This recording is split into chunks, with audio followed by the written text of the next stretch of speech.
Hi, my name is Zoran Saher, and I'm from Urban Asian. Hi, Zoran. Hi. Hi, guys. Thank you so much for joining me, Ranbir and Alia. Of course, it's a privilege talking to the two of you. Wish you all the very best for your upcoming film, Brahmastra, on 9th of September, of course. Ranbir, let me start with you. What was the first reaction you had when Ayan Mukherjee narrated the script to you, and why did you choose to do Brahmastra to begin with? My professional relationship with Ayan started on Wake Up Sid, and I still remember the first time I heard the script of Wake Up Sid. I immediately recognized that here was a boy at the brink of starting his journey in the movies, who was going to do something amazing. I mean, that's the instinct I had. That was a gut feeling, and we've done two films now. Both have really been, they've turned out pretty well at the movies.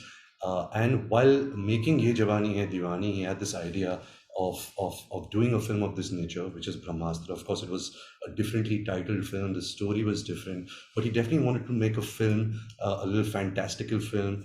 Borrow from our Indian mythology, borrow from our Indian culture. It seemed very vague and large at that point of time, which is we're talking about 2012.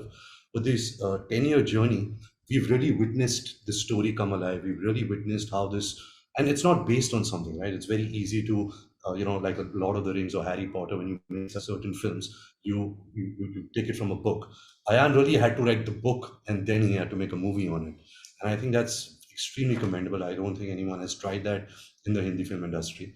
So I feel very proud. I feel very privileged. I think it's a mixture of both these emotions that we are a part of this film, and that Ayan chose us to represent this film. Alia, you coming from back-to-back successes. Of course, Darlings is on Netflix, and of course, Gangubai. Congratulations for that, and a Hollywood debut, and of course, congratulations for becoming a mother very, very soon. This is going to be probably one of the biggest collaborations of your life with your husband for the very first time. What is it like working with him on the screen? Yes, high five to that. And of course, how different is it on screen and of course off the screen? Oh, very different. I think on screen, every actor who has worked with Ranbir will agree that he's extremely professional, sometimes too professional. I mean, if that's even possible.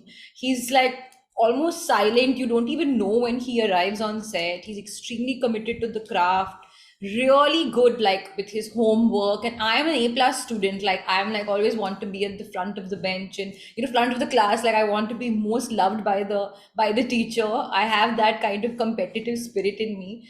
But even when we were going through this experience of discovering how to make Brahmastra, it was not easy because it was the first of its kind for us to really do a visual effects led film. So a lot of it had to come from the actors really committing and believing in the moment. And of course, there was a lot of conversation that happened with Ayan prep. Like Ayan, somebody who loves to prep. So we really did that. But I don't think I would have been able to do it if it wasn't like we weren't kind of sharing that experience together as two actors who were discovering this process together. So yeah, he's fabulous to work with as an actor. And of course, I'm not going to start talk about how fabulous he is to live with and be with, because that's a different conversation altogether. But yeah, definitely one of my favorite co-stars. Well, thank you so much. Wish you both all the very best. Can't wait for the film on September 9th and can't wait for Brahmastra. Cheers. Thank you, Thank man. you. Good talking to you. Thank you.